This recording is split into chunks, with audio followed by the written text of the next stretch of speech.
Fans, Happy New Year's. Thank you for listening to another episode of the Incline Dodgers podcast. We are presented by Fansided as well as TickPick. This is Kevin Klein, your host this afternoon. I am joined by Tim Rogers, first time guest of the Incline Dodgers podcast. We're really excited to have him aboard. You can support and follow his work over at Dodgers 2080 as well. He does his own podcast content covering the Dodgers as well as the minor leagues. So let me hand it over to Tim Rogers, first time guest. As I said, welcome to the show. How's your New Year's going? This is great, Kevin. Thanks for having me on. I really appreciate it. Been following you guys for quite a while and watching what you guys do and hoping to, that we can all grow together in this new year as we have Shohei Ohtani on the Yes. Dodgers and Yoshinobu Yamamoto. And who knows what's next. But hopefully we get another New Year's gift pretty soon, right? From the man, the myth, Andrew Friedman. Yeah, I agree 100%. I'm starting to get a little greedy. Like, I'm expecting more Dodger moves. Like, I think I'm one of the many Dodger fans that are just spoiled right now. And I feel like there are more moves to come. I don't know how big they'll be. Obviously, nothing's going to top Shohei Ohtani coming to the Los Angeles Dodgers. We're going to dive a little deeper into him in just a little bit on the show. But Tim, since you are new here to the Incline, I wanted to get your overall thoughts on your impressions of the Dodgers this offseason. So, Well, as like most Dodger folks, all pretty darn upset with what happened after in the playoffs with even a more embarrassing exit in the NLDS, just not even winning a game against the 84 win Diamondbacks. Oh man. But and going, everyone's saying, hey, they've been saving for Shohei. They've been saving for Shohei. Okay, well, let's see that. And then we also know that Shohei can't even pitch. But to see that signing happen with Andrew Friedman and company really making a commitment, working with Shohei on the contract, the magic contract. He clearly, there was 3 teams that submitted that contract that were willing to do that contract, and he chose the Dodgers. And then we got like more ice cream and cake when we got Yamamoto signed. That was just amazing that they pulled that one off. Again, he chose the Dodgers. mm-hmm. And so we have something going on. Now it's like, okay, where's the third samurai, man? Where's Imanaga? Or where's Sasaki next year? I mean, my goodness. Let's see our guy, Doom Sal out there, man. He knows all that stuff about the guys coming. And he was on that stuff from the very beginning. But, man, I still think the Dodgers do need some help. But it's not like, oh, my gosh, our starting pitching is so awful. It's like, oh, now it's getting pretty good, and you're feeling good about it. And I still think they need another innings eater and a right-handed bat. But now we're talking about, I think, less pressing needs than the starting rotation, which was just so awful during the postseason. I had never seen a Dodgers starting staff just completely fall apart like they did last season. I don't think anyone could have seen that coming. We figured that there would be some question marks in the rotation, and Urias out of the gate just was not the same pitcher, and then off the team, obviously. Meanwhile, Kershaw was leading the Dodgers starting staff in the first half, all-star, and then had the shoulder injury, which just completely derailed his season. Dodgers were without Walker Buehler, which was to be expected. We knew that there would be some rookies that would come up and emerge. Bobby Miller, in my opinion, had a great rookie season for the Dodgers, and he'll only get better moving forward. It was nice to see Emmett Sheehan really be a big contributor for the Dodgers off and on last season as well. And then Gavin Stone, who had a lot of hype coming in. You would know best, Tim. What kind of happened to Stone? He just didn't really live up to our expectations. Yeah, I mean, everyone remembers, he had such a hot spring training, striking out, like 2 per inning, it seemed like, maybe more. And then he started the season poorly in OKC. Mm-hmm. He had maybe one good start before he got called up. He shouldn't have been called up, but they were desperate already. And then he wasn't really that good. Went back to OKC and wasn't that good again. Had to get called up again. I mean, that it was so bad that Dodgers had to trade for Lance Lynn because they needed some innings. But Gavin finally, remember, he had a pretty good run there in Boston. Yes. Doc maybe left him in a little too long, but no real harm done. And then he ended the season well at OKC. So I'm actually very optimistic still about him. Yeah. It makes me go, well, yeah, I'd like another innings eater, but it could be that it's Gavin Stone, it's Kyle Hurt, Landon Knack, Nick Frasso, all those types of guys that might do that work instead, which would be kind of good for my part, for my website, that's for sure. It's pretty cool. They have a lot of young guys on the 40-man roster that we would expect to really be an integral part of the Dodgers this upcoming season. You mentioned Landon Knack, who he's pretty old for a guy that actually hasn't pitched at the major league level yet. 26 or 27, if I'm not mistaken. Nick Frasso, he's 24. Is that correct? Yeah, he's probably heading to 25 also. So these are two guys that on other organizations, they might already have a year or two or maybe even 3 years of major league experience underneath their belt versus the Dodgers that have been definitely more on the conservative side. It's worked in theory, holding these guys back, letting them get really polished in the minor league level. We saw that work with Ryan Pepio, and they were able to sell high on him. Bobby Miller, one of the few that they actually kind of unleashed earlier versus other guys. But yeah, I'm excited to see how these guys really contribute to the Dodgers for 2024. I also agree, though. I think they might add one more starting pitcher, and you just brought his name up. There was a report in the Japanese media that the Dodgers were one of 5 or 6 teams linked to Shota Imanga. He's seeking approximately a 5-year, anywhere between 85 to 100 million dollars, which in this market is honestly not that much. And I Yeah. think the Dodgers really could complete the holy trinity of 3 awesome samurais. I haven't really been too familiar with his stuff. Maybe you have more insight as to what type of pitcher he is, but obviously left-handed, so that adds some diversity to the Dodgers rotation since they're very right-handed heavy. But if the Dodgers were to add Imanaga, I think this would be a great completion to what is already a remarkable offseason. Yeah, I'm with you on that. I mean, it's just more of, the Dodgers, they have to make some moves with all those pitchers we mentioned because it's almost not fair. And if you notice, they're all right-handed. I mean, they're probably their top lefty starting prospect would be Jason Robleski or Maddox Bruns, in terms of just how high they've, where they are at their levels. But again, it's just not. It's not. They have to move some of those. They have to move a couple of those guys just for their sake to break that logjam. But at the same time, last year I had in my head 10 starting pitchers going into spring training, and by the end of the year, they were almost all gone, broken, whatever. So that there's that fear there, and and not all the pitchers that are with the Dodgers make me go, oh, innings eaters. There's none that I consider to be innings eaters right now. Yeah, I think there's a lot of high expectations for Sheehan moving forward for next season, but he's never thrown anywhere close to 180 innings. So I think that the Dodgers are going to be pretty conservative with him as well. What scares me about hard throwers like Sheehan and Bobby Miller, can their elbows hold up? Are they Right. durable enough to sustain the impact throwing 100-mile-per-hour pitches, pitch after pitch after pitch? The way that baseball has really moved in that direction, it gets me a little nervous. Like the Steven Strasburgs of the world, when they're healthy, they're on.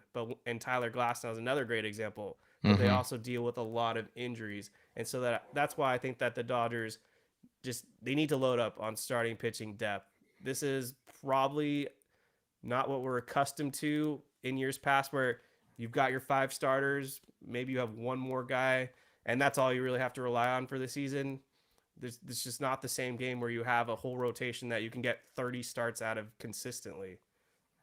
Yeah, I agree. I've been On my channel, I've been pushing the 6-man rotation.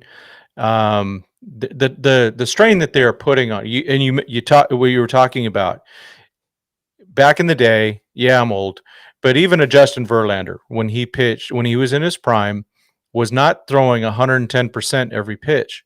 He would cruise 92, 93, and then bring 97 when he needed it.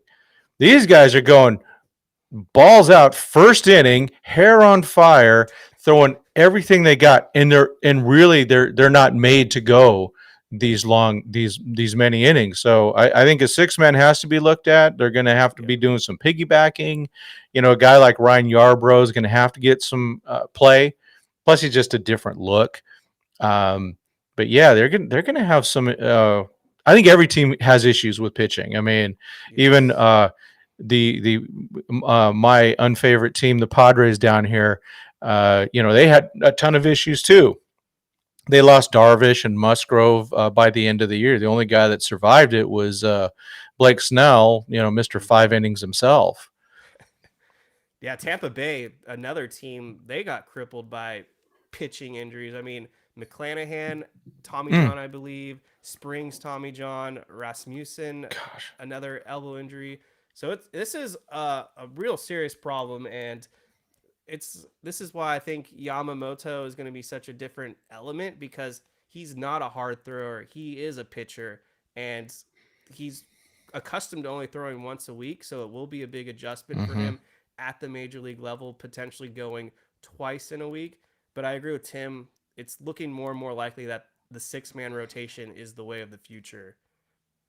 Yeah, and Imanaga is the same way. I mean, Right. he sits what 92, 94. Um, and if you recall, he did start the final of that WBC game for Japan against the United States. But he would be one of those guys you go, oh, that's like a number 4, number 5 guy, but he probably can give us a lot of innings. He's not killing himself out there trying to break the radar gun every pitch. Happy New Year's to everyone in the chat. I see you guys in the comment section.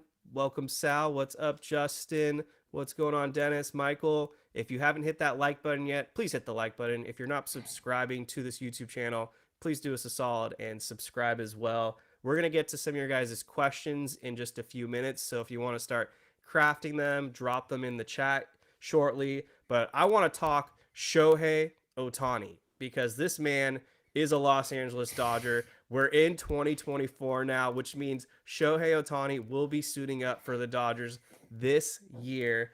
And kind of looking ahead to what his projections are according to Fangraphs, I wanted to get Tim's thought, and maybe some of you guys in the chat, you can comment as well. 273 is his projected batting average, 377 on base, 549 slugging, 38 home runs, close to 100 RBIs, and 145 WRC plus, which is actually a big hit because he had a 180 WRC plus last season. 4.2 WAR.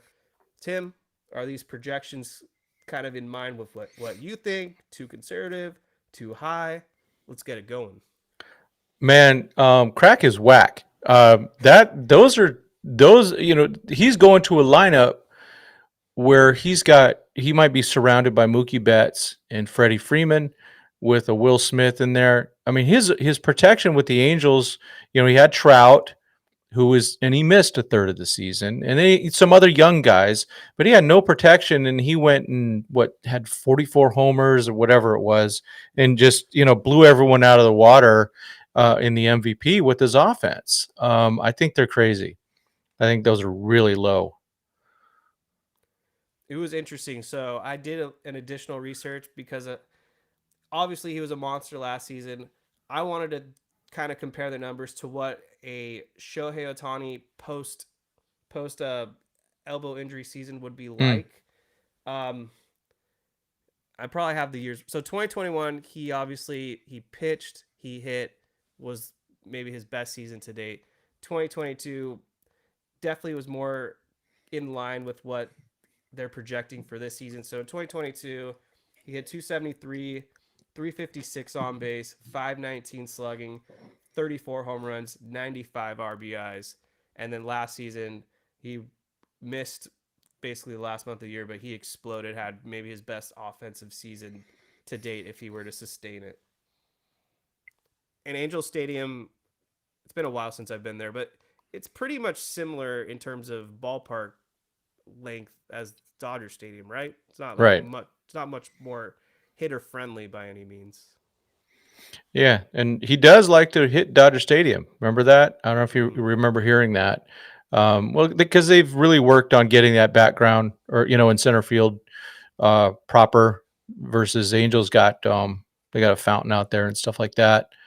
Um, I don't know. It's just kind of weird but even if he does that, those are really good numbers that we're talking about, and just having the threat of an Ohtani, where you got these big three, and if Will Smith is properly rested and doesn't get a concussion or whatever he had this last year, was it a rib or a concussion? I get it confused with some Both, other I guys.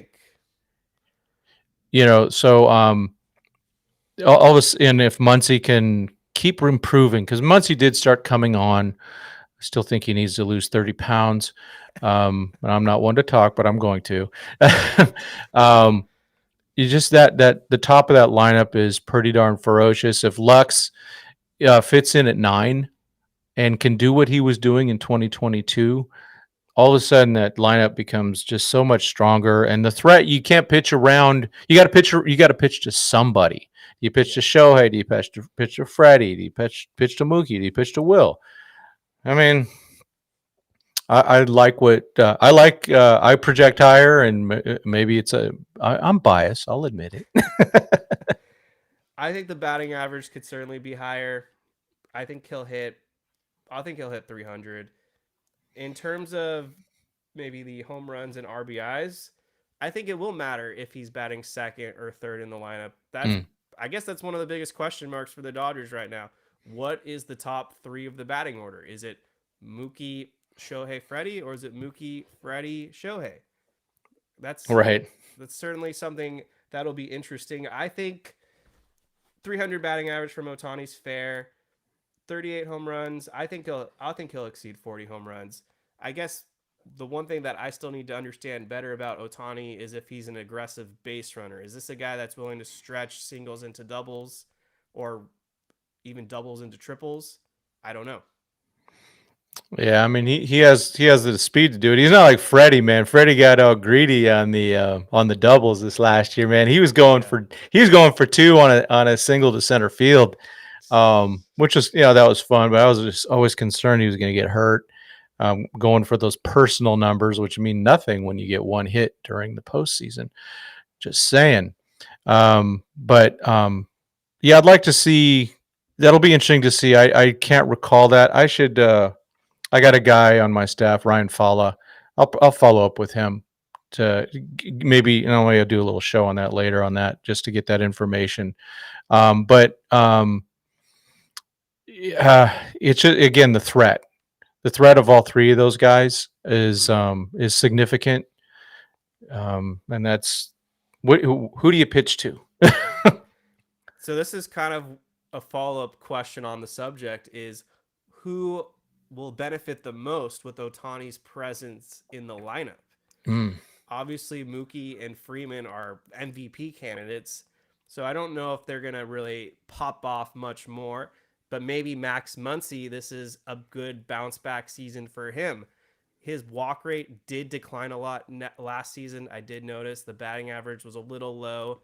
Could Max Muncy bounce back and be closer to a 250, 260 hitter and improve the walk rate? I think that's a great question. Will Smith is another one who he's going to have a lot of RBI opportunities, I imagine, whether mm-hmm. he's batting cleanup or in the 5-hole. He should have at least one of these 3 superstars on base, and the pitchers should be a little worn down. So maybe Will Smith, who's an excellent fastball hitter, is able to take advantage and start driving home these guys. Well, and if he's got Freddie at first base, who is a stolen base threat, proven stolen base threat, he will see more fastballs in that way. The Muncy thing is really important. You brought up the walk rate. I think a lot of us noticed, when he was batting, 190s, he was pressing at the plate. You could see it. He was swinging at stuff that he doesn't normally swing at. And that's why the walk rate went down a bit, I think. If he can get back to just being Max Muncy, the guy that has the super eye, who better eye than an umpire. He does, he knows his strike zone. Um, that's the guy who's not chasing. And if he does that, he's going to get on base more. And then whoever our left fielder is, Yeah. Tommy Pham or Jorge Soler, I don't know. I'm just throwing names, or Randy Rosarena, like everyone wants to see. Um, it just gives them more opportunities too. But I think Max getting on base and hitting his pitches, man, it's going to make a difference. I mean, he still hit, what, he hit 36? 36. I mean, with that year that he was having, where it was just it was one of the weirdest seasons that you could ever see. But man, when he gets that pitch, he pounds it, and it's just fun to watch when he can do that. He really feasted off the Giants this season. He's going to have some fresh blood because I know for a fact the Giants are aggressively looking for some starting pitching. Yeah. Who those guys will be remains to be seen. Hopefully it's not Blake Snell, but Yeah, amen. but on that note, with the Dodgers lineup, two supporting cast members who should have fantastic seasons are James Outman and Gavin Lux. Yeah. I think James Outman, the big thing with him obviously is going to be cutting down the strikeout rate, but he had a great rookie season. And then, of course, with Gavin Lux, great contact hitter. For him, it's just staying on the field. But they're going to have guys on base for them without a doubt. But at the same time, they need to also help set the table since they'll be in the lower third of the lineup most likely. And if Gavin Lux and James Outman can work the count, get on base, when the lineup rolls over, you start off with Mookie Betts, I imagine, back in the top of the order, and these are opportunities to not hit solo home runs, but hopefully 2 or 3 run home runs for our superstars. Yeah, I agree. I know a lot of people have been clamoring for Adames over Lux, and I just that just doesn't seem right. Let him play the first 4 months, and if he can't handle the position, we're going to find out. Then you can trade for Adames at the trade deadline if the Brewers somehow are out of it. Actually, it won't even matter with them because they traded Josh Hader right in the middle of being in a pennant race. So but when he's healthy, he's got a lot of range. We know about the what's it called, the yips that he's had in the past. Yes. But he's never had a full chance to play shortstop. He played a lot of second base, trying to learn the outfield on the job. I don't know if you recall. Remember, they even put him at third base for a couple games, and they've done so many terrible things, in my opinion, to him. Now he has a chance. Regretfully, Seager's gone. Trey Turner's gone. Gavin Lux is shot. They've been lining him up for years. He was the number one prospect in baseball for a bit. So I'd like to see it. I think he can be an elite hitter. We'll see. He's trying to simplify his swing, but if he can have that range at shortstop, because he's going to need it with our third baseman over there. If he can handle that position, that's the thing. Adames is an excellent fielder, and that's where I go, okay. But we also have an excellent fielder on the roster. His name's Miguel Rojas. So you go Lux for 7 or whatever, and then after his last at bat, you put Miggy Rowe in there. I don't know. Defensively, Miguel Rojas is one of the best in the game, but offensively, I'm kind of done with him. We got a full season out of him, and he was horrible. No offense to Rojas, but I actually do have some more thoughts on shortstop in a few. It'll naturally tie itself back, but Happy New Year to you as well, Frank. Will you guys be at spring training this year? I'm going to try and get there. I have a window of March 9th through 16th. I'm hoping to be there. What about you, Klein? I don't know yet. I have a major exam on March 15th, so Oof. I don't know if I'll be able to swing it yet. Maybe the very end of spring training. It's really up in the air, but you know where you can get spring training tickets. Our sponsor, TickPick. It's 2024, and if your New Year's resolution was to go to more sporting events, well, I highly recommend downloading the TickPick app. because they've got the best deals out there for your favorite sports teams. Doesn't matter where you live, there are no service fees at checkout. And if you're a music guy or concert goer like myself, well, TickPick has all the deals for concerts as well. I was actually asked on X yesterday if I would dive into some pop punk rock music. I don't know if we'll get around to that, but Tim, you're a music guy, yeah?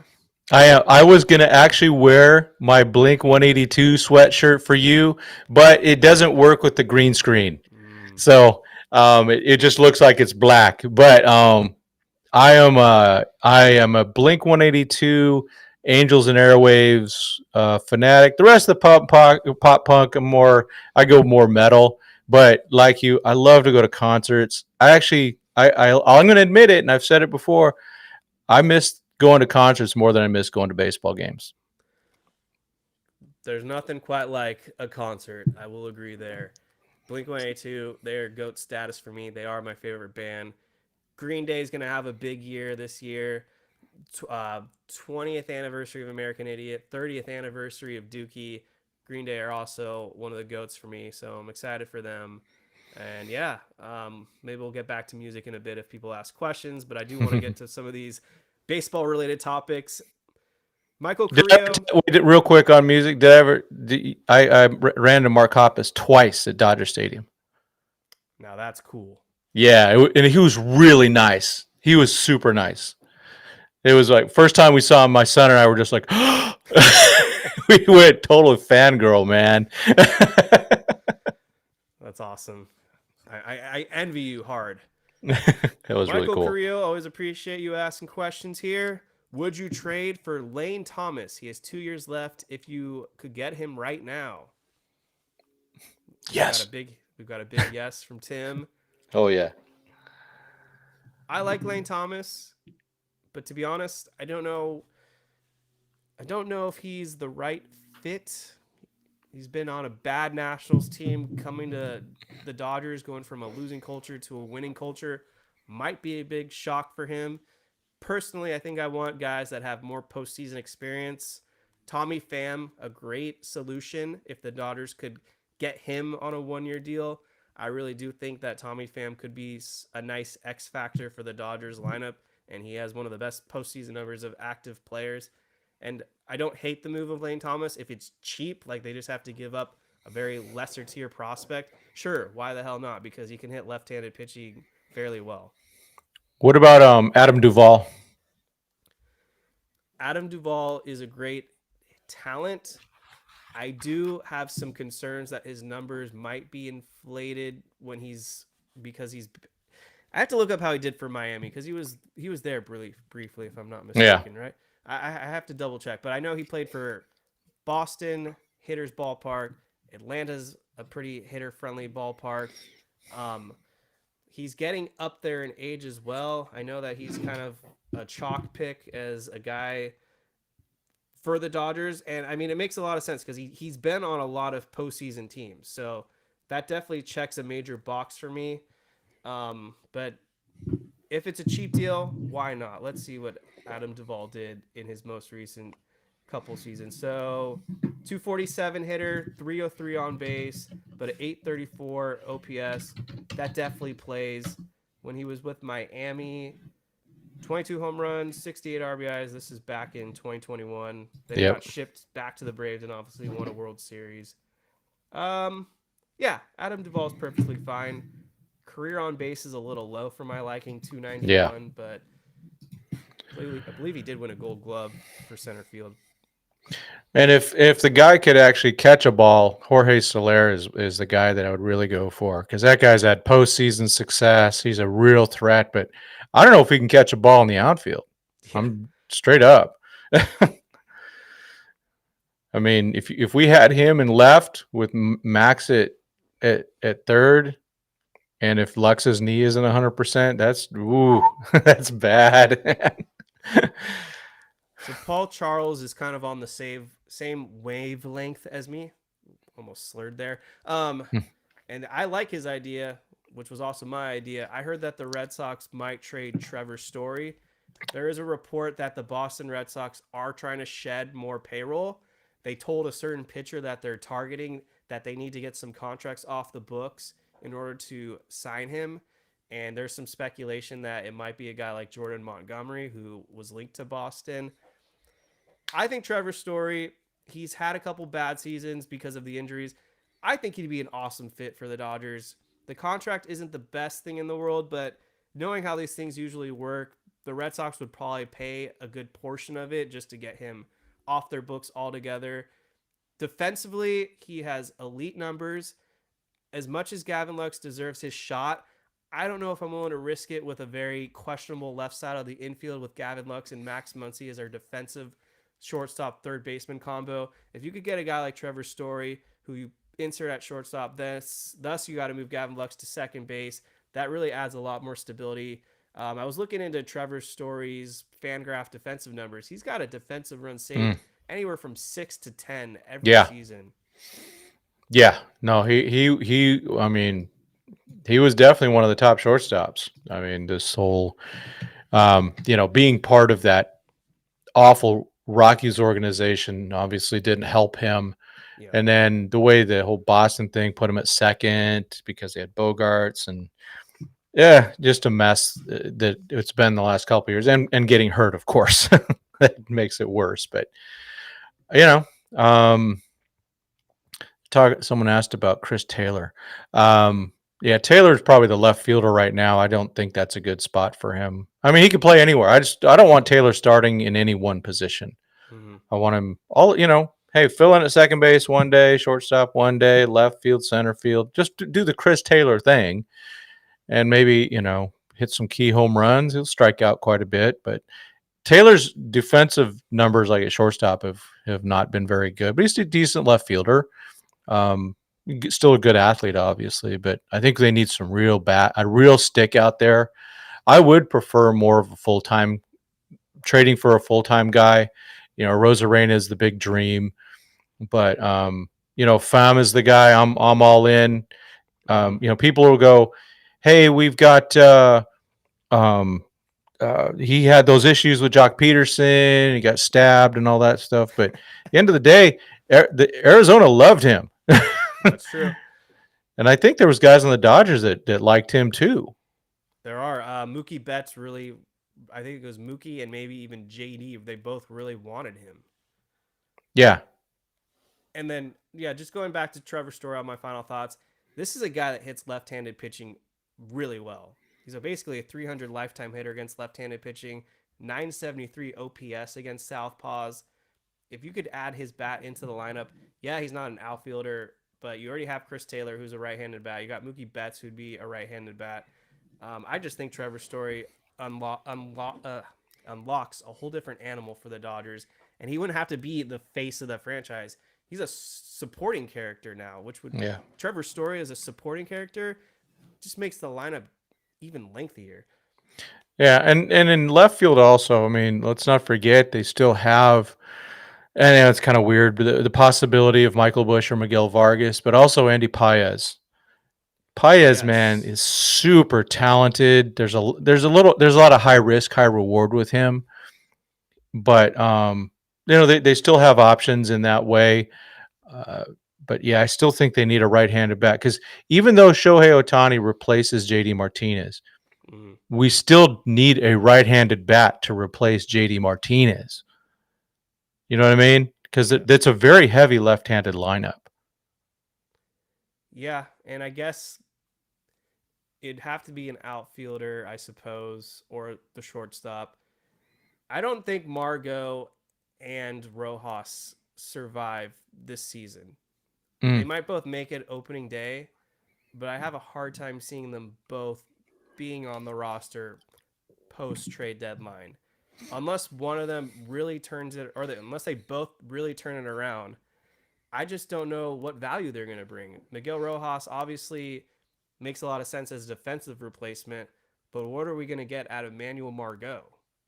Yeah, I mean, right now the bench wouldn't have a lot of pop at all.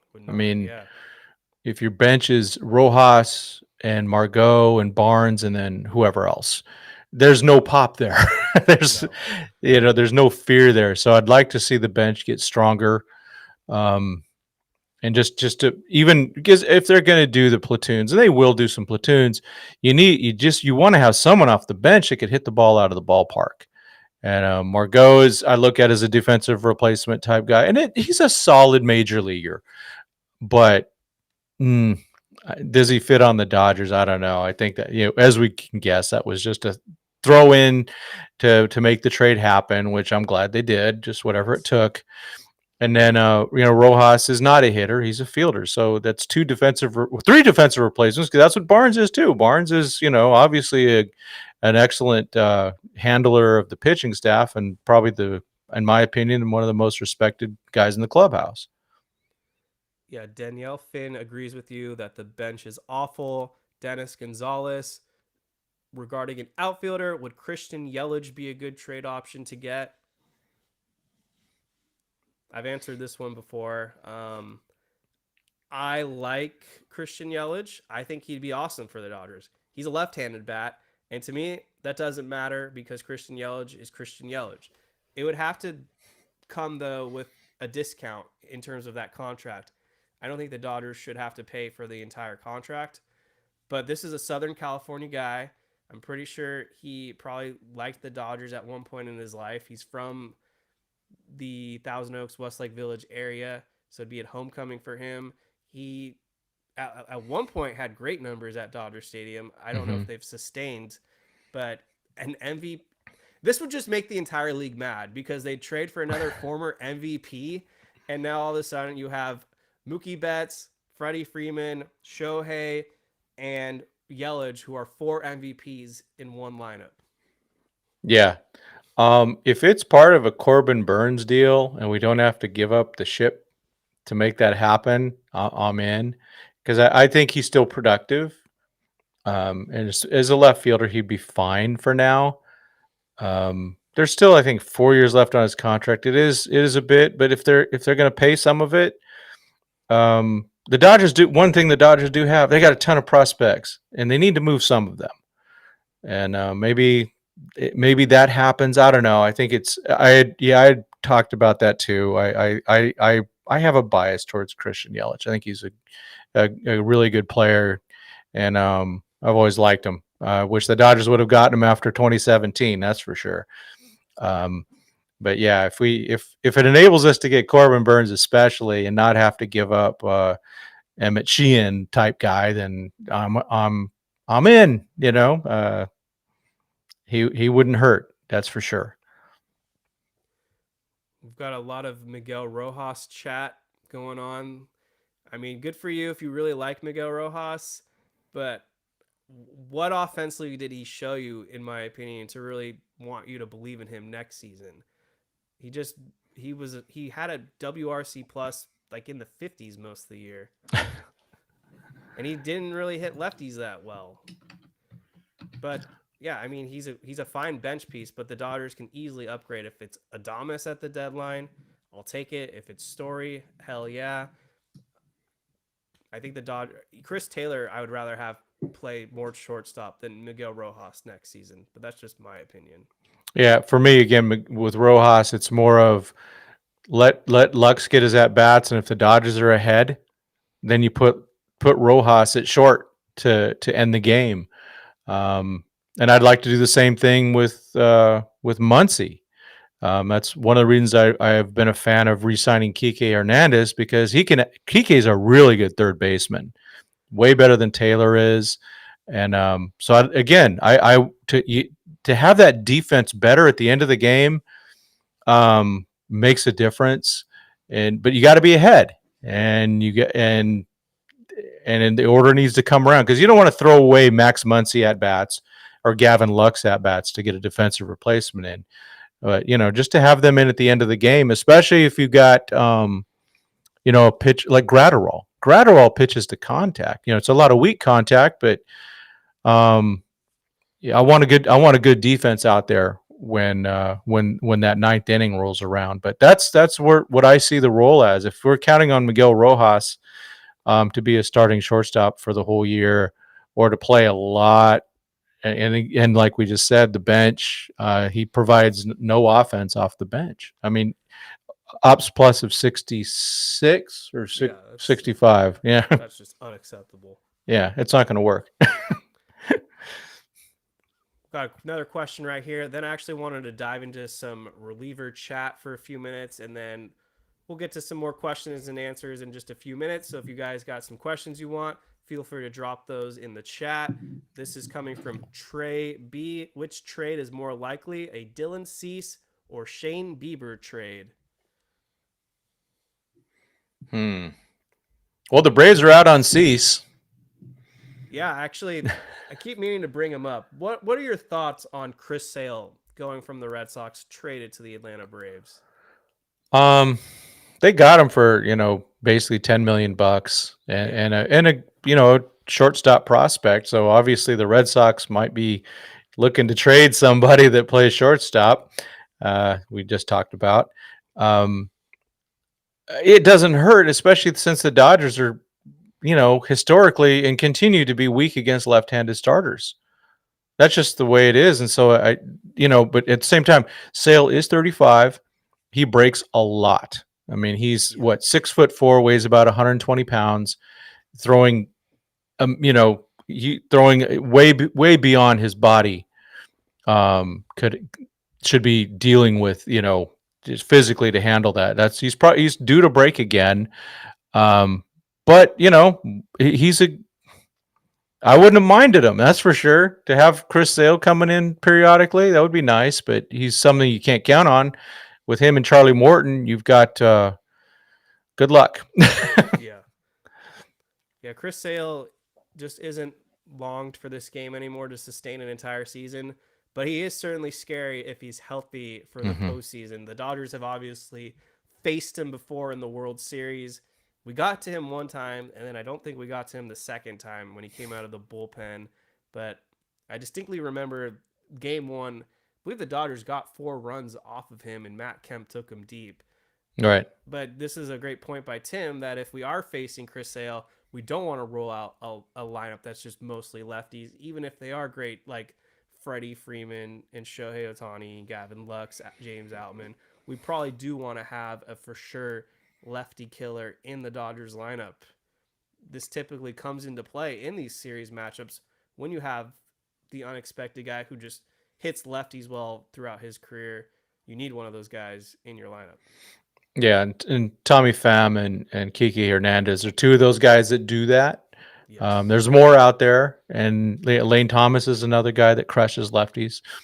So they definitely need that. So some said that it was a definite firing across the Dodgers' bow with getting Sale, but it does probably leaves him out of the Cease conversation, which I don't know if that lowers it anything yet, because I'm sure there's since the Braves are out, there's 27 other teams or 28 other, oh, not Oakland, 27 other teams that are probably in on Dylan Cease. He's not. I mean, the guy's been really good and he's been really mediocre. I don't think Dylan Cease is going to get traded to the Dodgers or the Braves now at this point. I think the asking price that the Chicago White Sox are demanding is just too high. Came out Yep. that they wanted Ryan Pepio and more for Dylan Cease. We don't know what that more was. Some people think maybe it was even Bobby Miller, but if there's a team that might trade for Dylan Cease, I could see the Baltimore Orioles pulling it off. Shane Bieber, he wouldn't come to the Dodgers in just a one for. He wouldn't come as the sole pitcher. It'd probably be a package deal. And there were some links to the Dodgers and Manuel Clase. So maybe if the Dodgers are giving up a lot of prospects to Cleveland, that's why Shane Bieber would be included in the package. Shane Bieber is another guy like Sale who's kind of just breaking down a lot, Yeah. and he's on the downside of his career now. For whatever reason, his velocity has really diminished, throwing 90 to 91. The analytics suggest that he's not really a great pitcher at this point either. Not to say he can't turn it around with the Dodgers. And as a number 4 or even number 5 starter, if he could stay healthy, that's an awesome innings eater for Los Angeles. But I'm not interested in Shane Bieber just on his own. On that note, with relievers, Tim, do the Dodgers need to add a closer? I don't think they need to add a closer. I like to add really good pitchers though, and the names we've heard, Clase, Hader, things like that. Um, I like him, but I just don't. I don't want. I'm an anti-closer guy. I believe if you have someone like a Josh Hader, Yeah. and you got the top lefties are coming up in the eighth inning, Hader pitches the eighth, not the ninth. Hmm. You go get you pitch to the situation like the Dodgers did with Trinan and used to do with Evan Phillips before they decided to put him Yeah. in that spot. I'm a big fan of that. I don't know where the Dodgers are in that because I thought they were getting away from the closer.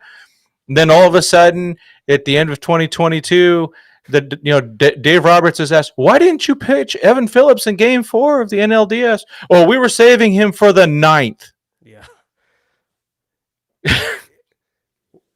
Oh, yeah. I mean, What? with that information being disclosed, it does sound like the Dodgers still do want to go with the formula of having a set closer. Hence why they are strongly in the Josh Hader market. If I had to put some odds on it right now, I'd say it's about a 40% chance that the Dodgers sign Josh Hader. And the reason being is this isn't the first time I think I've heard rumors that the Dodgers have had interest in Josh Hader. They really Mm-hmm. do like his stuff. They like him as a pitcher. He was kind of a shitty teammate to the Padres last year He because was. he wouldn't go back to back nights, as he wouldn't pitch, I don't think, more than 3 outs.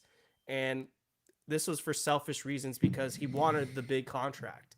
And once he gets paid, though, the good news is I don't think you have to worry about those rules anymore. I think now that he has the guaranteed money, he would pitch back to back nights. He'll go for 6 outs if he needs to. So I think we can cross out those issues. Um, I just think that the Dodgers like to have a set guy in the ninth because unfortunately Dave Roberts, in my opinion, doesn't have the best track record as a great feel for bullpen arms when the situation calls for it. So, what's the best way to What's the best way to get the seventh and eighth figured out? Well, you have a set closer you can trust in the ninth inning. You can have Evan Phillips, Evan Phillips, Brusdar Gratterall, maybe Blake Trinan, JP Fireeisen as all different setup options. Oh yeah. And this would really benefit the Dodgers. Yeah, it's a lot of money. Josh Hader wants over $100 million, but You forgot somebody. You forgot Inland Empire's finest, man. Joe Kelly. Yes. How could I forget? Friend of the show, right? Yep. He did come on once. Yeah. I mean, the Dodgers bullpen right now, it looks good. I'd give it a solid B plus. Mm-hmm. I do think they are missing one more lockdown high leverage guy though. The easiest name to bring back is Ryan Brazier. He's 36. He was obviously let go by the Red Sox mid-season. Can we really count on him to carry over that magic that he found with the Dodgers? I don't know. If he wants 2 years, I'm out, to be honest. Oh I yeah. saw it with Yency Almonte, where he had like a 1 ERA basically in 2022. Then the next season, he had a 5 ERA. I don't think the Dodgers want to lock themselves into another one of those situations. They've proven it time after time. They can find someone on the flyer and fix him. So Ryan Brazier isn't the only great reliever out there. Yeah. I agree with you on that. I think my concern right now is I don't trust either of the lefties in the bullpen right now. I wouldn't pitch. I wouldn't pitch them past the fifth inning almost. I mean, they've proven what they've proven is they're inconsistent. Vesey, it seems like, has to go down every year to find his stuff. I think Ferguson. I think just the league knows what's coming. He only threw, I think, fastballs last season. That's what it seemed like. He used to have a really good curveball. I don't know what's going on with that. I haven't. I something to look at eventually is to go and look at his pitch mix, but it just seems like the high fastball and the league's adjusting to the high fastball. So now they're going, oh, now we got to start throwing low again. And someone just says Vesey and Ferguson throw meatballs.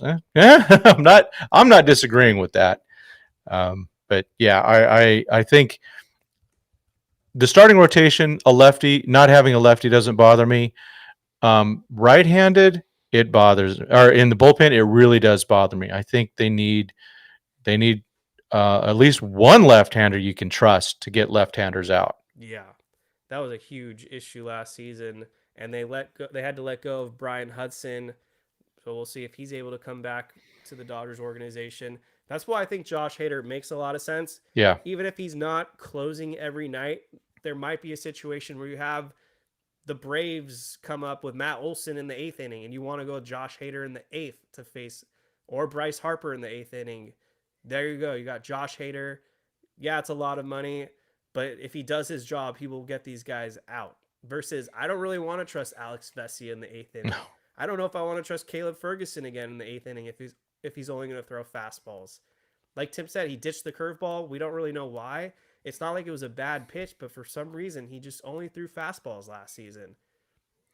Daniel Finn suggesting Matt Moore as a lefty flyer. He's great. He would be awesome.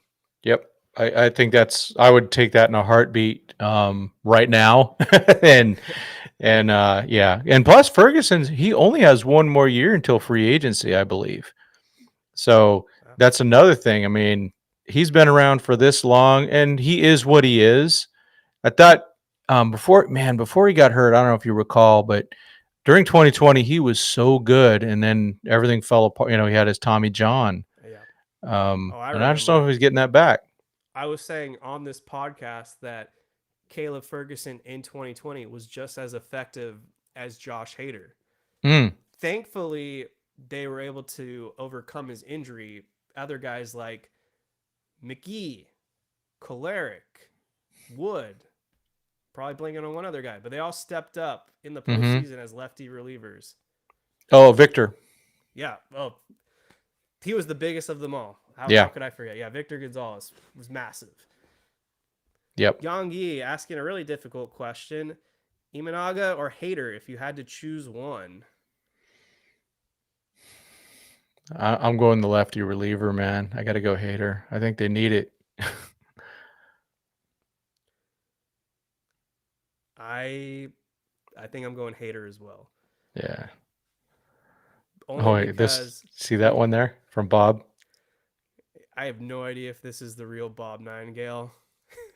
Assume it is. He shows up on mine. I assume it's him all the time, man. What's up, Bob Nightingale? Anyone remember Seager breaking up Matt Moore's no-hitter a few years back? I absolutely remember Corey Seager breaking up Matt Moore's no-hitter. I think that was actually on Corey Seager's bobblehead night. Oh gosh, yeah. Oh my gosh. If you recall, that was during the same time when AJ Ellis was traded and all the chaos, everyone was whining, oh, the Dodgers are going to be dead because they lost AJ Ellis. And but also Matt Moore from that time, he threw like 132, 133 pitches. Yeah. And he never recovered that year. He maybe had one more good start the whole year. But that's what happens with these no-hitter games where they're going 120s, 130s. It wrecks them, and they gotta be careful when they do that. And especially if you don't get it, makes it worse. Look at Lorenzen, right? He had that one no-hitter, threw 120 some pitches, and was terrible the rest of the year. He's a free agent now. Yeah, I wouldn't mind him. plus, he might provide more power off the bat than the rest of our bench. We've gotten to that. But I just dropped the link in our Discord. If you want to join the Incline Dodgers Discord to talk some Dodgers chat, you'll get the latest Dodgers rumors, what's going on around Major League Baseball. We got a pretty good chat going on. And of course, when this season gets rolling, of course, we're going to talk Dodgers baseball live chat during these games. So definitely want to take advantage of that. I would say we're going to probably have about 15 more minutes of this show. So Tim, is there anything in particular you wanted to cover? I think it's one of those, we've had such a huge December. I mean, it's historic from an offseason perspective, spending over $1 billion, bringing in 2 stud pitchers, and really possibly the greatest baseball player of all time. And that says a lot. Now it's just, hey, we got spring training coming up in like 6 weeks. It's coming, first game's like in 6 weeks. And remember, they're going to Korea. So if you're going to want to see the Dodgers the actual Dodgers team play, you need to get to spring training early, not later, because the team's going to be gone. Now, Mm-hmm. the best part, that's good for me because that means the minor leaguers are playing, and I like Yeah. that better anyway. But that's my selfish reasons. But if you want to get out there and see Shohei Ohtani and Mookie Betts and Freddie Freeman at Camelback, probably need to be there before 3:15. I'm guessing something like that. 3:15 on March 15th. It's a long flight. Yeah. Drop your final questions in there, everybody. We'll get to the newest ones in just a second. But if you haven't hit that like button yet, hit the like button. If you're enjoying this content, we'll definitely have Tim back. This has been a fun show. Make sure you're a subscriber so you can keep up to date with everything going on Incline Dodgers. Kershaw, still a free agent. Will he be a Dodger? Will he go to the Texas Rangers? What are the Dodgers going to do about Clayton Kershaw? I feel like we haven't heard anything. Yeah, I just maybe this is just optimism. I think they have an agreement in place Hmm. for him to come back and sign and get put right on the 60-day injured list when spring training starts. At the same time, I look at it and go, well, Kirsch got a wonderful wife and 4 wonderful kids, and he's going to be rehabbing, in my opinion, almost all year. Yeah. He says that he'll be back mid-season or whatever. I don't believe it. Where does he want to rehab? Does he want to rehab in Los Angeles? Does he want to rehab in Arizona? Does he want to rehab in Texas, right next to home? And so that's the one thing that makes me go, would he go to the Rangers? And does that mean that Austin Barnes is all automatically traded to the Rangers too? I mean, I don't know. What's interesting about the Rangers, they lost Mitch Garver. Are they in the market for a catcher? Mm. Yeah, I wasn't even thinking about that because I mean, Kersh the optimistically, very optimistically, is going to be ready mid-season, but that's very optimistic. I'm not a doctor, but Yeah. these shoulder surgeries, Brandon Woodruff, I don't know if it's the same one, but he's out for the whole year. Julio Urias missed a lot more time than a year, and was a lot younger when he had his shoulder issues. I don't know if it was Julio's was a labrum. Kershaw, of course, the Dodgers aren't going to disclose anything as long as they can avoid it. And now he's not even a Dodger, so they can't. That's another thing. So it's up to Kershaw to talk about what it really would be, and so we don't know. Um, I would I would hate Kershaw to finish with another team, but at the same time, it's his life. He's earned everything. Dodger legend. I really want to see him get to 3,000 Ks, specifically with the Dodgers. But even if he does it with the Rangers, I think I'm going to go wherever he's going to go for that game, and I want to see that in person.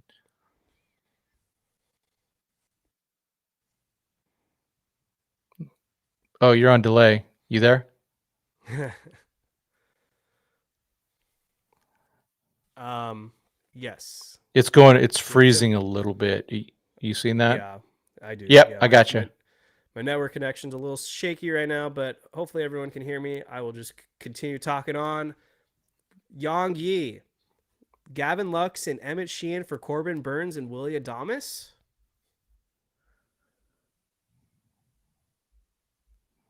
I'm not trading Sheehan. I'm not trading Sheehan for a 1 year guy.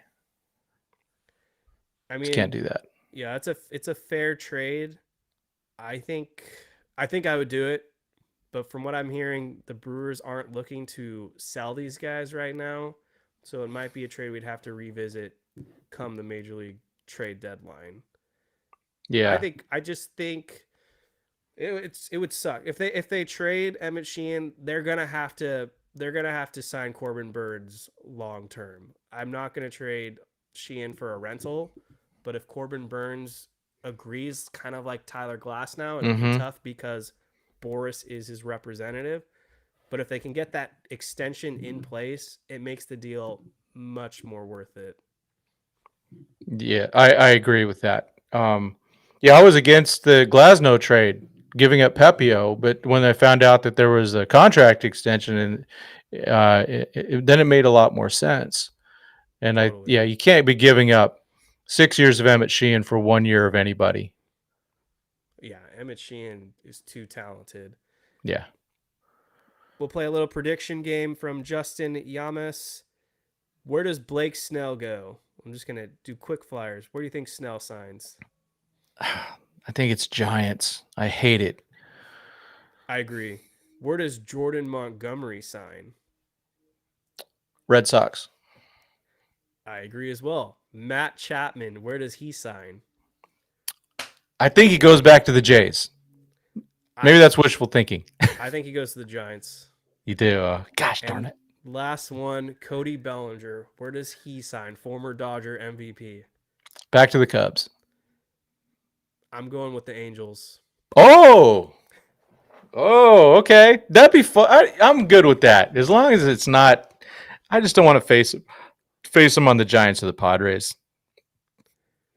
Yeah, the Padres are they're gonna be so bad next season. Hopefully, I'm not jinxing everything, but they have no pitching. Tatis is gonna be great. Machado should bounce back, but besides that, what do they have to look forward to? Probably AJ Preller trading more of their prospects that he should be kind of holding on to a little bit. Like I like to say, for the poor Padres fans down here, that I got a lot of friends that are Padre fans. Hey, go up to Lake Elsinore and watch those guys because you're never going to see them again in the Padre uniform because they're all trade bait. But AJ Preller, how does he have a job? He should have been fired after this season. I do not get it at all. I mean, he couldn't even work with frickin' Bob Melvin? Yeah. What has AJ Preller done in the last 10 years that justify him to even stay at this point? They reached one NLCS. They've spent a lot of money. They've had a number of quote unquote super teams that the media raved about that missed the postseason. Not just last season, but this happened in 2015 as well. He's gone through 4 or 5 different managers. It just doesn't make sense to me.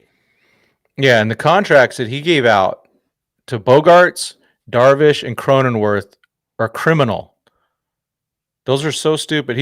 I mean, yeah, he made the Tatis trade. Great trade. Good job. You nailed one. He's actually a very good scout, but that's what he is. He's not. He doesn't know how to put together a team, it seems like. Now watch him go out and finally win a World Series. But, yeah, well, now we're jinxing it all over the place. But I just think he's made so many tactical mistakes and now Darvish seems to be pissed at him, which is good. But, again, giving Darvish, who was 36 at the time, a 6-year contract. Oh, my God. Come on, man. And giving Cronenworth, who was 3 years away from free agency, a 7-year, $80 million contract for a league average decent player who the contract, I mean, he's going to be like 38 when it ends. Come on. And the Bogarts trade. Yeah, just trading just signing Xander Bogaerts to $300 million just because. Yeah. It's just reckless. Yeah, because he didn't get Judge or Trey Turner, and it's like, I don't get it. He shot his wad, man. And I know, so I knew last October that Peter Seidler was dying. I got I'm down here. I knew this, but so I know what they were trying to do, but boy, they really took a wrong approach for some. They didn't need to sign Cronenworth and Darvish to those contracts. They just didn't need to do that. And it was definitely the desperation. You can look at it in history and go, man, but holy smokes, Preller, you really didn't put together a team. You took probably the best fielding shortstop in baseball in Ha-Seong Kim and put him at second base for a barely average shortstop, maybe a little bit above average on some days. Just wild. I love it. Let's help out Noisy Ninja 91, who looks new to these streets here, but welcome.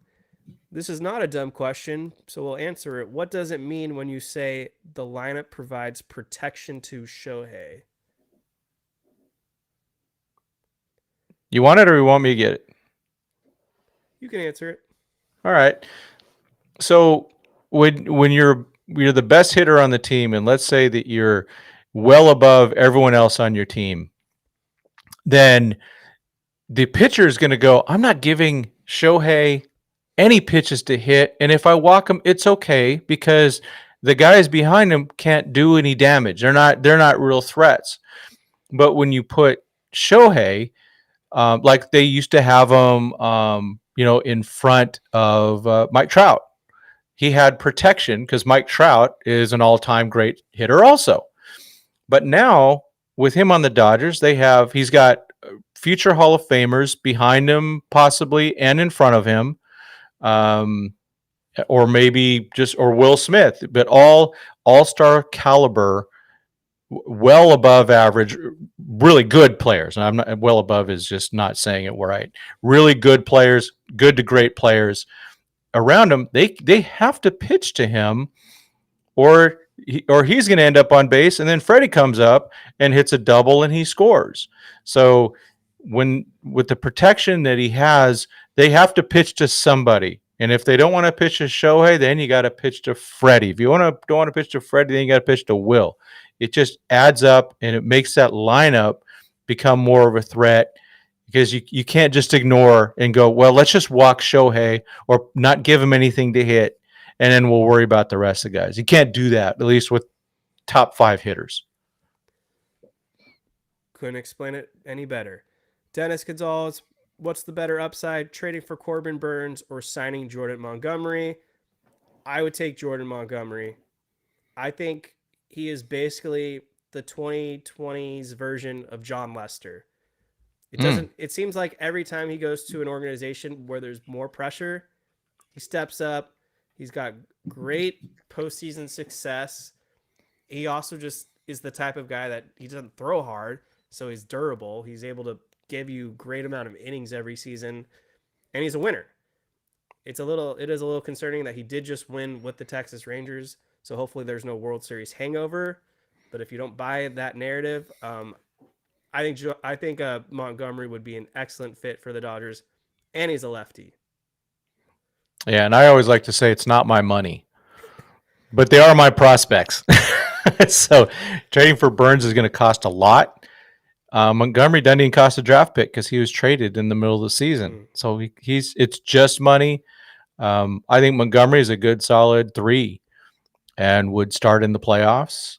Well, maybe on this rotation, he might be a 4 or a 5 if everyone does what they could do. Because if you look at it, Yamamoto, Glasnow, Buehler, and Miller all have amazing upside, and Sheehan too. I mean, they all have higher upside than Montgomery, but Montgomery's a proven guy. That's, like you said, he's a winner.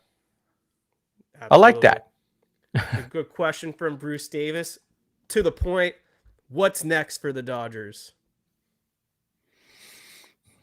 Spring training. No, there's something coming. You know he's lurking. Is it your guy Rosenthal that would always have Trinan in the cornfields, or was that you? That's David Rosenthal. Yeah, I see the same thing. I see Friedman is just kind of lurking, and he's going to strike again. I think it just people go, where was Friedman during the Yamamoto press conference? He was probably on a well-deserved vacation with his family. That didn't bother me. I'm going to say what's next for the Dodgers is they add a bona fide, without a doubt, high leverage reliever, whether it's Hader, Clase, or a reunion with Kenley Jansen. Ooh. I don't want him closing though, man. Or maybe Chris Martin. I'd rather have Chris Martin. That guy, boy. Talk about a guy that benefited from being on the Dodgers, going from the Cubs to the Dodgers. I mean, it was like, okay, we gave up Zach McKinstry. I was more happy that happened. Yeah. But Martin became really good, and he continued it. Unlike Tyler Anderson, who was really good with the Dodgers and then went to the Angels and had an ERA of 5 something. Yes. So plus Martin would at least be tied with Glasnow, I think, for height. No, I think he's taller. And but he's like 38. And what's intriguing about Chris Martin is that he was teammates with Shohei Ohtani in Japan, and his interpreter the interpreter was Chris Martin's interpreter translating Japanese to English to him, and that's where Shohei met him, Oh, brought him to the cool. States. So eBay. it'd be a cool way to just bring everything together. But I mean, I don't know what's gonna happen with Kenley Jansen. I don't know if the Red Sox are gonna keep him. Kenley's near the end of his career. He's one of the active saves leaders. Do you think Kenley Jansen makes it to the Hall of Fame? He's one of those borderline guys. Man, if he would have shut it down in 2017, Game 2 of that World Series, um, if he would have gotten that save, Dodgers win that World Series, and he would have ended up closing that World Series somehow. He would have been a legend. That hurt. But boy, if you look back on some of those years he had with the Dodgers, he was so good. I mean, there was like months he would go without walking people, and I know it's easy to go back and look at some of the stuff that we saw in 2020 or 2019, 2018 was going through heart stuff. Yep. But man, he had a lot of good stuff. He's definitely, if put it this way, if Lee Smith's in, Kenley Jansen should be in. I'm going to just go with that. I think there's a realistic shot that the number 74 does make it to the rafters with all the other greats one Be day. awesome. I really do. He has 3 more saves than Craig Kimbrell right now, so there's a little battle going back and forth. He's just a few saves away from passing Billy Wagner, who's borderline Hall of Fame material. Not quite there yet, but it's looking like Beltre, yeah, Beltre's going to get in. Yeah. Helton, it's looking like he's going to get in this year, and I believe Joe Mauer was the other one, or the 3 strongest candidates right now. Yeah, I wanted former Dodger great Chase Utley in that mix. I know his career was short in a lot of ways, but for the time that he was playing, he was one of the best baseball players in baseball for a good 8-9 years. He was fantastic. Yeah, I could. Billy Wagner, to me, I would have voted him in a long time ago. He was just on teams that weren't that good, so he didn't get some of that all that exposure that some of these other guys got. But man, his strikeout ratios and fact that he's shorter than I am and all that. I mean, goodness, dude, just pumping 99 back in the day. He was amazing, and I loved watching him pitch. So I hope he gets in. It's going to probably take the Veterans Committee or whatever they're called now to put him in. But let the players that faced him, let them vote, and I think he's in pretty easily. So this will be the last question of the show. Then we'll get into our closing thoughts. Coming from William Cheek, are the Dodgers going to be able to re-sign Walker Buehler? Man, I hope so. I think he's a Dodger. You know what I mean? He's got, and especially after losing Seager, I don't want to lose any more guys like that. It's really a bummer. Maybe one of those 2-year contracts where they go, because we know what's going to happen this year. He's going to be limited to 100 innings, and then for the second year, which would buy the free agency away, a buttload of incentives that are easily attainable if he's healthy, and just go, hey, let's do this 2-year thing, and try to keep him in Dodger blue. Walker Buehler and October are 2 things that go together when he's healthy. He's amazing in October. He's got balls of steel, and he's Walker effing Buehler, man. Walker Buehler feels like one of those pitchers that should have won at least a Cy Young in his career, and I'm honestly kind of surprised that he just hasn't gotten to it yet. 2021 was probably the closest shot he had. It's just unfortunate that I think he had a couple bad starts late in the season. I think one of them was against the Giants where they roughed him up. That my gosh, cost him the award. It did. But with that being said, I think there's a really strong shot Walker Buehler is a Dodger for 90-ish% of his career. I think they can make it work and bring him back. this season is really going to be about just getting Walker Buehler acclimated again. Mm-hmm. They've already basically said they're not going to run out of the gate hard with him. They're going to ease him in. He might miss potentially a few weeks in April just so that they can get those innings down, because for them, they're emphasizing they want him to pitch in October. And to me, that Exactly. makes a lot of sense because Walker Buehler is one of the best October pitchers there is in baseball. They're going to be huge question marks, though, because what is he going to look like after his second surgery? Nobody knows. Right. Nobody really knows. We want to think he's going to be an ace-like pitcher, but there's no guarantees yet. Nathan Eovaldi is the perfect example of a guy that's went through what Walker Buehler is going to go through. Mm-hmm. He was able to reestablish his career, and he's become one of the best big game pitchers as well. And I Yeah. think that's a pretty fair comp for Walker Buehler. He might not be himself this season just because he's missed a lot of time, but I do think that Walker Buehler will eventually get to close to what he was. And so I just want to reiterate for Dodger fans, don't think that the sky is falling if Walker Buehler comes out of the gate this season not looking as sharp as he used to. He's still only 30, and it would benefit the Dodgers even if he doesn't have a Cy Young like season this season. Then they're definitely able to re-sign him for a reasonable contract. Right. And if he's going to start the season late, maybe he does a little rehab work at Rancho. Come on. There you go. That would be awesome. Cool. Well, that's it for the questions. Tim, thank you so much for coming on the Incline Dodgers today. I wanted to give you a few minutes to promote your work once again in case anyone jumped in late, and share any final thoughts, topics, or predictions you want to just get off your chest. Yeah, thanks again, Kevin. This is awesome. I've enjoyed this. I'm looking forward to seeing you in person again. I think the last time we saw each other was like 2019 at that Twitter meetup, I think it was. Something like that. And then yeah, our site, Dodgers2080.com, YouTube.com, where a lot of the work is / at Dodgers2080. Please join in. We might do something tonight, maybe tomorrow. We're going to get live again. And just I'm excited about the season. 2024 is going to be a season like no other.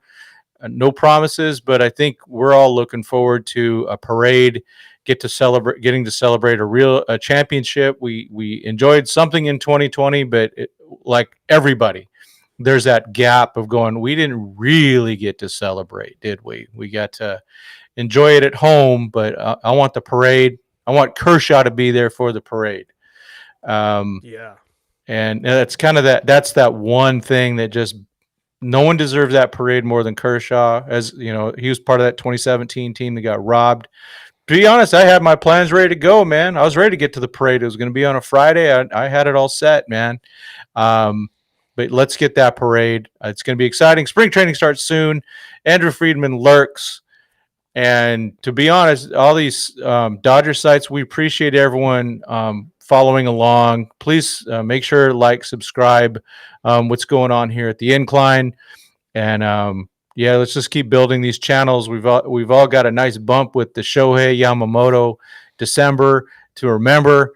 But yeah, let's keep following. And we appreciate the chat. The chat makes things nice and fun and keeps us on our toes. So thank you very much, everybody. Thank you, Tim. Just dropped it in the chat right now. I want everyone's vote for the 3rd annual Incline Dodgers Award. This is a nice little nostalgia trip down memory lane for the 2023 season. We got some fun categories in there. Vote for the Dodgers MVP. Vote for the Dodgers Cy Young from last season. Vote for whoever had the most wrong take. I won't spoil those if you don't know them. So go ahead, click that link in the Survey Planet. It takes just a few minutes. You won't regret it. You'll have a fun time. And my final thoughts are a name that we didn't talk about, but keep your eyes out for Taylor Ward. I think he'd be a nice fit for the Los Angeles Dodgers. Former teammate of Shohei Ohtani, plays for the Angels. He's not a star, so it's not like the Angels should be hesitant to trade him to the Dodgers.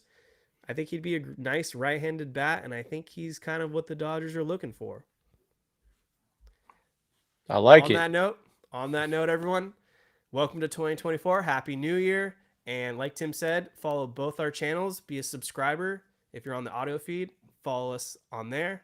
We got content coming all year long. So the Shohei Ohtani era is here. Let's go Dodgers. Peace out, everyone.